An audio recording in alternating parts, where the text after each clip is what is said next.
amigos! Eu sou a Ali. Eu sou a Pam e hoje nós vamos dar dicas de livros para ler nas férias!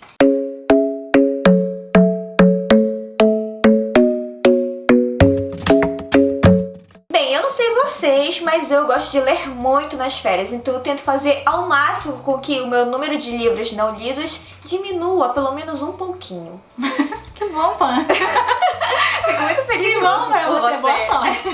Bom, apesar de eu não ter férias agora em julho, eu geralmente fico super na vibe das outras pessoas e eu acabo também lendo muito mais do que eu costumo ler normalmente. Nessa vibe, nós separamos algumas dicas de livros para vocês pegarem da estante e lerem durante as férias. São livros de gêneros variados, de tamanhos variados, mas que vocês vão ter aí julho todinho para ler. Vem conferir! E o primeiro livro que eu vou escolher pra vocês é um livro único e é um livro bem pequeno, que é Mentirosas. Eu não vou deixar esse livro aqui, tá, gente? Porque ele vai sugar toda a luz e eu vou ficar escura e aí eu vou ficar com raiva na edição, tá? Esse livro vai contar a história da família Sinclair, que é uma família rica e renomada que sempre quer mostrar para as pessoas que tá ali em cima e nunca vai querer assumir o seu fracasso, sua derrota ou algo do tipo. E eles são muito tradicionais, então todas as férias de verão eles se reúnem na sua ilha particular. Olha aí, ilha particular, eles podem. Então vai todos os filhos, o avô, o neto, o pai, sobrinho, cachorro, papagaio, todo mundo se reúne lá. E quem narra esse livro é a Candace, que é uma adolescente, que faz parte da família Sinclair, claro.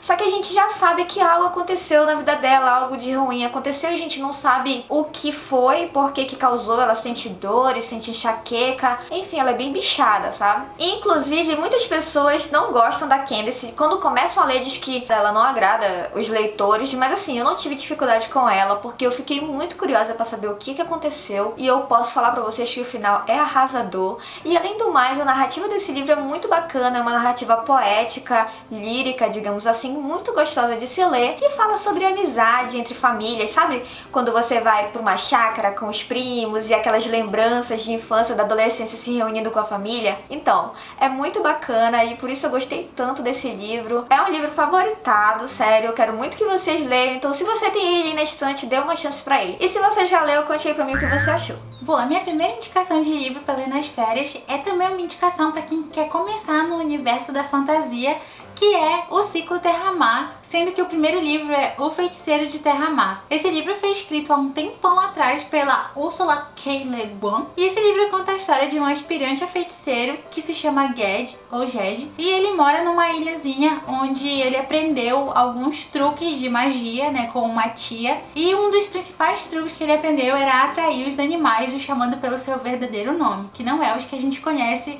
que nomeiam as espécies. Então, como ele sempre estava cercado de animais, principalmente por gaviões, ele acabou ficando conhecido nessa cidadezinha dele como o Gavião. E existe um acontecimento em que a ilha dele é invadida e ele acaba invocando uma espécie de névoa que expulsa esses invasores. E a partir desse acontecimento, as pessoas começam a respeitá-lo, né, como aspirante de feiticeiro. E um feiticeiro veterano vai buscá-lo para começar a treinar então esse rapazinho. Ele passa por um período de treinamento, depois ele vai para uma escola de feiticeiros, mas em um certo acontecimento onde ele rivaliza com um dos meninos da escola, ele acaba invocando um mal muito grande, que é uma sombra que ataca o rosto dele, dilacera o rosto dele e acaba se dispersando pelo mundo. Então o livro é basicamente a jornada do Ged para recuperar essa sombra, né, para levá-la de volta, né, pro mundo do mal e finalmente trazer a paz aí para esse universo que é o Terra-Mar, que ela tá assombrando, né, vários cantos e várias pessoas começam a ver essa sombra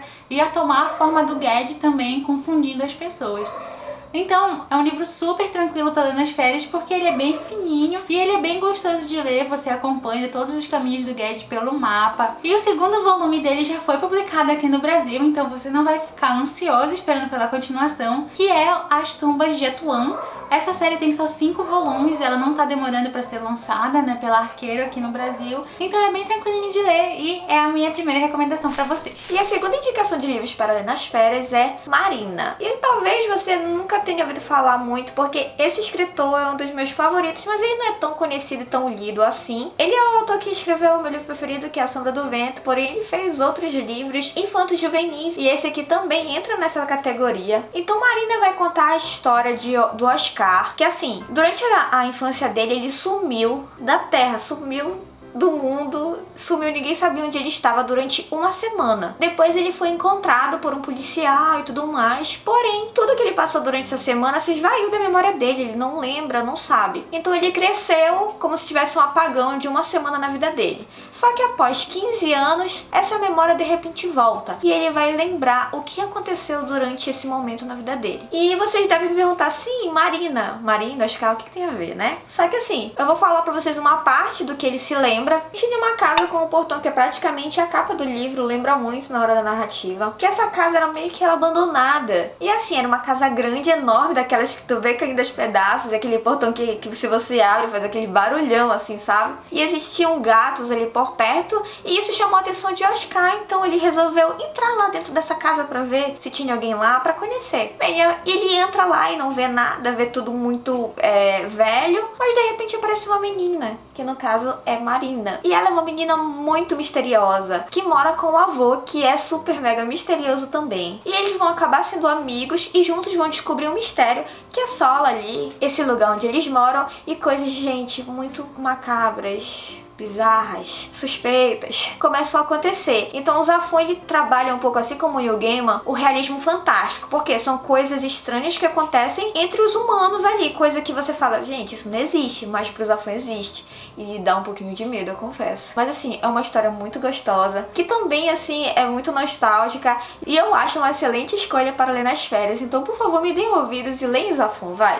Minha segunda dica é nada mais, nada menos do que o universo de Harry Potter. Começando por Harry Potter e a Pedra Filosofal. Acho que quase todo mundo já leu esses livros e, se não leu, pelo menos conhece a premissa, porque o Harry Potter é praticamente mundialmente conhecido e ele com certeza dispensa apresentações. Inclusive, a gente tá fazendo uma leitura coletiva lá no Facebook, iniciando a série, começando obviamente pela Pedra Filosofal, e ele se encaixa perfeitamente na dica de livros para ler nas férias, porque é uma fantasia super gostosa de ler, ela flui super bem e quando você presta atenção já terminou o livro. O primeiro, inclusive, é curtíssimo e agora a gente conta até com essa edição ilustrada maravilhosa que dá todo um clima de nostalgia para quem acompanhou Harry Potter desde o início da publicação. A gente tá comemorando 20 anos de Harry Potter esse ano, né? Foi comemorado no mês passado. Então fica essa dica pra quem quer começar a ler finalmente a série ou pra quem quer reler e viver esse momento mágico de novo. E o terceiro e último livro que eu vou indicar pra vocês é Por Lugares Incríveis, da Jennifer Niven. Esse livro, gente, é muito amorzinho. Eu li ele ano passado, eu acho, na maratona literária de inverno. E eu não esperava gostar tanto dele, até por causa da temática, né? Ele aborda a temática do suicídio. E ele vai contar a história do Theodore, que na verdade é Fyodor, mas eu me recuso a falar Fyodor, eu vou falar Theodore. Não, Teodoro logo, né, gente? Ele e a Violet. Então intercala a narrativa entre esses dois e eles se conhecem de uma maneira bem inusitada, né? A Violet estava passando por um momento um pouco difícil na vida dela e ela tenta ali se jogar da escola no último andar e o Theodore tá lá pra ajudar ela. Então assim eles começam a se conhecer e eles vão acabar fazendo um trabalho juntos de geografia que é pra conhecer por lugares incríveis. Então que livro melhor para ler nas férias, né? Principalmente para aquelas pessoas que vão viajar, de saber mais por lugares incríveis. Bem, gente, apesar da temática, esse livro é super fofo, eu gostei muito. A escritora fala muito sobre a outra autora, que é a Virginia Woolf. Desde quando eu li esse livro, eu me interessei muito sobre a história dela, então as pesquisas também que o Theodore fazia sobre suicídios, aparentemente parecia mórbida, mas eu achei, confesso que bem interessante e meio que científica. Então tudo isso colaborou para que eu gostasse muito do livro. Tem gente que não gosta, tem gente que não se identifica com os personagens ou não acha tolerante algumas situações que acontecem, mas assim, eu consegui entender e compreender e me pôr no lugar, então pra mim foi uma leitura satisfatória e eu gostei muito, então com certeza eu indico esse livro, gente. E a minha terceira e última dica de livro para ler nas férias é essa do J.J. Abrams, porque nem só de livros fáceis a gente vive no período de folga, né? E que momento ideal para ler esse do que nas férias. Esse livro é bastante complexo e eu sou louca pela premissa dele porque ele é um livro-jogo. Existem várias pistas espalhadas aqui por dentro, tem vários cards, vários postais, anotações, blocos de papel e pecinhas soltas. Se você quiser ver mais sobre esses detalhes da parte de dentro do livro, é só clicar no vídeo que a gente vai mostrar aqui no card. A Pan já mostrou ele aqui no vídeo de edições mais lindas da estante. Então, o S, na verdade, é um livro diferente que vem dentro dessa caixinha, que é O Navio de Teseu. E nesse livro, que é como se fosse uma cópia de um exemplar velhinho que foi encontrado numa biblioteca, existe a história do próprio livro e tem várias anotações na borda, que são várias mensagens trocadas por duas pessoas, que é o Eric e a Jennifer. Existem pelo menos 4 histórias contidas dentro desse único livro e diversas formas de começar a desvendar o mistério, e nem sempre elas estão em ordem cronológica, então olha só que complexo. Que tal aproveitar então esses 30 dias que a gente tem aí de folga para finalmente desbravar as páginas do S e correr por esses mistérios aqui com uma tranquilidade completamente diferente do que naqueles dias em que a gente tá na hora do pique. Eu e a Pan finalmente vamos ler ele agora nas férias, então comente aqui embaixo se você quer a resenha dele aqui depois no canal, que a gente mostra direitinho todos os detalhes da edição pra vocês. Então essas foram nossas escolhas de dicas para vocês. Então se vocês gostaram, diga aí embaixo. Se vocês já leram algum desses livros ou você já tinha interesse em ler, comente aí embaixo que a gente quer saber. É isso mesmo, gente. Não esqueça de curtir o nosso vídeo, de comentar aqui também dando outras dicas de livros que vocês acham que são super bacanas para ler nas férias. Segue nosso canal, nos siga nas redes sociais, nos acompanhe no Scooby, enfim, você acha as Literamigas em todos os lugares. E se você tiver interesse em algum livro que a gente falou aqui, nosso link da Amazon vai estar aqui embaixo, então por favor, clique nele, compre nele, faça várias compras porque nós agradecemos com certeza. Então é isso, gente. Tchau!